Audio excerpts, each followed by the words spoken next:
پاکستانی فوج قومی استحکام کا ستون اور پاک چین دوستی تعاون کی مضبوط محافظ ہے۔ چینی وزیر خارجہ وانگ جی کی فیلڈ مارشل سعید عاصم منیر سے ملاقات پر چینی وزارت خارجہ کا بیان۔ وانگ جی نے کہا پاک فوج نے ہمیشہ سیاسی قیادت کے درمیان طے پانے والے اتفاق رائے پر عمل درآمد کی بھرپور حمایت کی۔ وقت کے کڑے امتحانات کے باوجود پاک چین تعلقات مزید مضبوط ہوئے ہیں۔ چین پاکستان کی علاقائی سالمیت اور قومی سلامتی کے تحفظ میں بھرپور تعاون جاری رکھے گا۔ ملاقات میں فیلڈ مارشل سعید عاصم منیر نے کہا چین پاکستان کا آہنی دوست ہے۔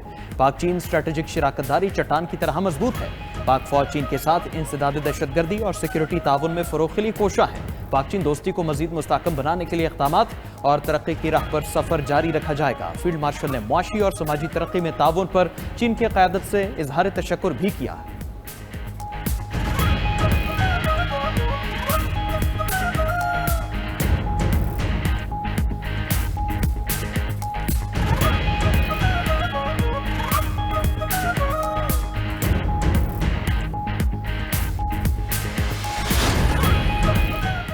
نائب وزیر اعظم اسحاق ڈار کی بنگلہ دیشی حکومت کے سربراہ محمد یونس سے ملاقات۔ پاک بنگلہ دیش تعلقات کے فروغ پر اتفاق، تجارت، سرمایہ کاری اور اقتصادی شراکت داری بڑھانے کے عزم کا اعادہ۔ دونوں رہنماؤں کے درمیان علاقائی ترقی اور غربت کے خاتمے پر بھی بات چیت۔ محمد یونس نے پاکستان میں سوشل بزنس ماڈل کے فروغ پر آمادگی ظاہر کی۔ میڈیا سے گفتگو میں اسحاق ڈار کا کہنا تھا کہ دونوں ممالک کے درمیان تجارتی حجم بہت کم ہے جسے $1 ارب تک بڑھایا جا سکتا ہے۔ ہمیں مثبت تعمیری اور باقاعدہ تعلق قائم کرنا ہوگا۔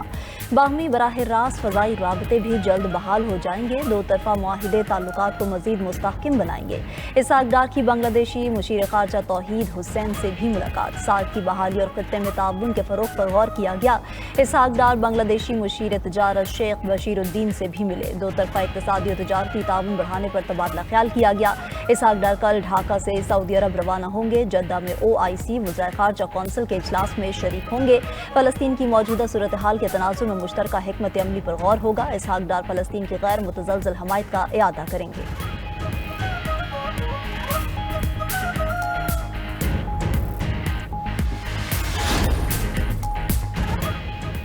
پاکستان اور بنگلہ دیش کے درمیان 6 معاہدوں اور MOUs پر دستخط۔ سفارتکاروں اور حکومتی اہلکاروں کے لیے ویزا ختم کرنے کا معاہدہ طے پا گیا۔ دو طرفہ تجارتی امور پر مشترکہ ورکنگ گروپ کے قیام کا بھی معاہدہ۔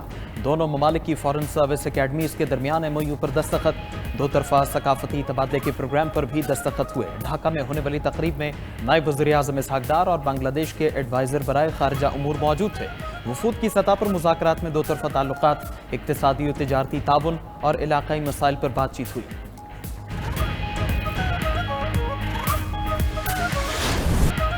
خیبر پختونخوا میں بارشوں نے ایک بار پھر تباہی مچا دی۔ چھتیں، دیواریں گرنے اور دیگر حادثات میں 12 افراد جاں بحق ہو گئے۔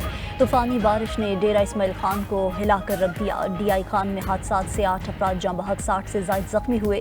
طوفانی ہواؤں کی رفتار 100 کلومیٹر فی گھنٹہ تک ریکارڈ کی گئی۔ طوفانی ہوا سے کئی گھروں کی چھتیں اور دیواریں گر گئیں۔ سولر پینل اڑ گئے۔ درخت اور بجلی کے پول اکھڑ کر سڑکوں پر گرنے سے ٹریفک کی روانی متاثر۔ لوئر دیر کے علاقے میدان میں مکان کی چھت گرنے سے 3 بچے جاں بحق ہو گئے۔ مردان میں بھی چھت گرنے سے ایک شخص جاں بحق ہو گیا۔ بارش سے مردان کے نشیبی علاقے زیریاب۔ بارش کا پانی گھروں میں داخل ہو گیا۔ ایبٹ آباد میں گلیات بٹنگی کے مقام پر لینڈ سلائیڈنگ سے مری روڈ بند۔ لینڈ سلائیڈنگ سے سیاح بھی پھنس گئے۔ حویلیاں بائی پاس پر بھی لینڈ سلائیڈنگ سے 20 سے زائد دیہاتی علاقوں کا راستہ بند ہو گیا۔ مانسہرہ بالاکوٹ روڈ بھی لینڈ سلائیڈنگ کی وجہ سے ٹریفک کے لیے بند کر دی گئی۔ جہلم میں موسلا دھار بارش سے برساتی نالے بھی بھر گئے۔ نالا بنہا اور نوالوک کے برساتی نالوں کا پانی قریبی آبادیوں میں داخل ہو گیا۔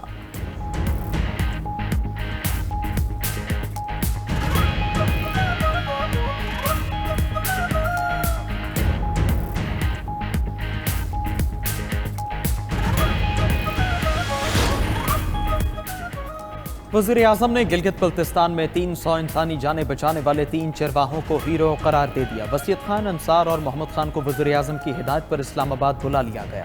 وزیر اعظم سینکڑوں جانیں بچانے کے اعتراف میں تینوں کو انعام دیں گے۔ وزیر اعظم نے کہا وسیعت خان انصار اور محمد خان قوم کے ہیرو ہیں، مجھ سمیت پوری قوم کو ان پر فخر ہے۔ ادھر ترجمان جی حکومت کی غزر کے تینوں چرواہوں سے ملاقات، سیلاب کی بروقت اطلاع دے کر قیمتی جانیں بچانے پر شکریہ ادا کیا۔ ترجمان صوبائی حکومت کا کہنا ہے اگر چرواہے سیلاب کی اطلاع نہ دیتے تو بہت زیادہ تباہی ہوتی۔ بروقت اطلاع سے تمام لوگ وہاں سے نکل گئے۔ تالیداز کے مقام پر بننے والی مصنوعی جھیل سے اب علاقے کو کوئی خطرہ نہیں ہے۔